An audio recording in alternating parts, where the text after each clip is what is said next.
అందరికి పొద్దున్న లేచి బైక్ అయితే వేసుకొని పొలం వైపు అయితే స్టార్ట్ అయిపోయాను.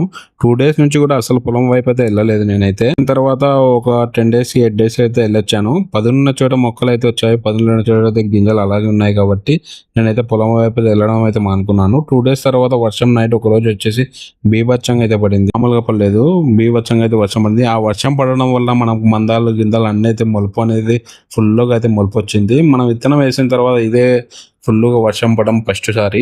ఒకసారి వర్షం పడిందంటే చాలా బాగుంటాయి. ఒక పక్క నుంచి వర్షం పడడంలో ఒక పక్క నుంచి ఎండ పెట్టినట్టే పొలాలు చూడండి ఎంత పచ్చబడ్డాయో. ముందు అయితే ఇటు పక్కల్లా మొలుపు అనేది సరిగ్గా కానరాలేదు, అక్కడక్కడ చాలా గ్యాపులు ఉండే. ఇది ఏమొస్తాయో అని చాలా డౌట్ ఉన్నది. అందువల్ల నేను 2 డేస్ నుంచి అయితే పొలం వైపు అయితే సరిగ్గా రాలేదు. నిన్న నైట్ వర్షం కురిసిందని అలాగే చూద్దామని పొలం వైపు అయితే వచ్చినాను. వర్షం మామూలుగా పడలేదు, బీభత్సంగా అయితే పడింది. ఈ వర్షానికి అయితే చాలా మొక్కలు, సన్న మొక్కలు అన్ని కూడా బయటపడ్డాయి.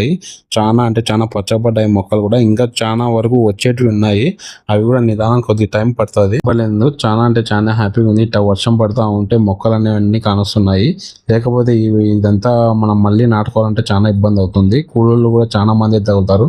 ఇటు పక్క చాలా వరకు అయితే మందాలు అయితే చాలా వరకు అసలు మొలచలేదు పదును లేక. అయితే చూసుకుని చక్కగా ఆటో దగ్గరికి అయితే వచ్చాను. మనకు ఆటోకు బాడిగ అంటే ఆటో అయితే వేసుకొని బాడిగకి అయితే వచ్చాను. బాడిగకి పోయి వచ్చిన తర్వాత ఆటో అయితే ఇంటి దగ్గర పెట్టేసి మళ్ళీ షాప్ దగ్గరికి అయితే వచ్చాను. మధ్యాహ్నం 2:30 అయితే అవుతుంది టైము. ఎందుకంటే మన షాప్లో వచ్చేసి ఇత్తనం వడ్లు అయితే ఉన్నాయి కరెంట్స్. దానికోసం అయితే డైలీ ఓపెన్ అయితే చూసుకుని షాప్ కూర్చుంటున్నాను కాబట్టి 5:30 అయితే అయ్యింది. మనమైతే వేరే పొలం దగ్గరికి అయితే వెళ్తున్నాము. ఒక ఎకరా పొలం అయితే ఉంది. ఆ పొలానికి ఇంకా ఇత్తనం అయితే వేయలేదు. చాలా మంది అయితే కొద్ది వరకు పొలాలు పెండింగ్ అయితే పెట్టారు.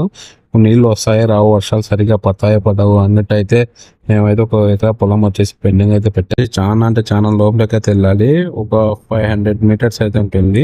ఇక్కడ అయితే మిర్మిర్చీలు చాలా బ్యూటిఫుల్ గా అయితే ఉన్నాయి. వర్షం పడడం వల్ల ప్రతి పొలం కూడా చాలా ఋతువుగా తెచ్చింది. మామూలుగా పెట్టడం బీభత్సంగా అయితే పెడుతుంది. ఇక్కడ నుంచి ఆ లాస్ట్ వరకు ఇత్తనం అయితే లేదు. అటుపక్క అయితే వేసారు, ఇటుపక్క అయితే వేయలేదు. సాయో రావో అనే డౌట్ అయితే అలానే పెండింగ్ లో అయితే పెట్టాము. నాకు వచ్చేసి ఒక ఎకరా పొలం అయితే ఉంది ఇక్కడ. ఇదైతే చాలా రోడ్డు మీద చాలా లోపలికి అయితే రావాలి. అటుపక్క ఇటుపక్క చాలా మంది రైతులు విత్తనం అయితే వేసారు. వర్షం పడుతుంటే నేనైతే ఎన్నికైతే వచ్చేసాను.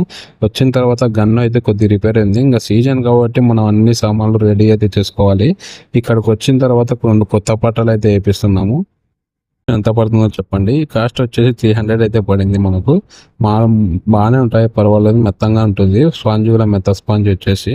ఏంటంటే మన ఆదాలు అన్ని కూడా మనం అంతా రెడీగా అయితే పెట్టుకోవాలి. ఎందుకంటే ఏ పొజిషన్లో ఏ మందు కొట్టాలో, ఏ పొజిషన్లో ఏ పని చేయాలో మనకు అర్థం కాదు. ఇప్పుడు వచ్చేసి నీళ్లు సరిగ్గా రాకపోవడం వల్ల మనకి గమ్మకాలు వస్తుంది. ఏదన్నా కానీ అని నేనైతే గన్ను అయితే రిపేర్ చేపించుకోవడానికి వచ్చాను. పొలానికి గట్టి మందు అయితే కొట్టాలి. దానికోసం అయితే రిపేర్ అయితే చేపించుకున్నాను. రిపేర్ అయితే చేసుకుని ఇంటికి అయితే బయలుదేరేసాను. లైట్ ఫెయిల్ అయితే అయింది. 7:30 అయితే అయింది. ఇంకా మొత్తం గన్ను రిపేర్ చేసి ఇంటికి అయితే వచ్చేసాను.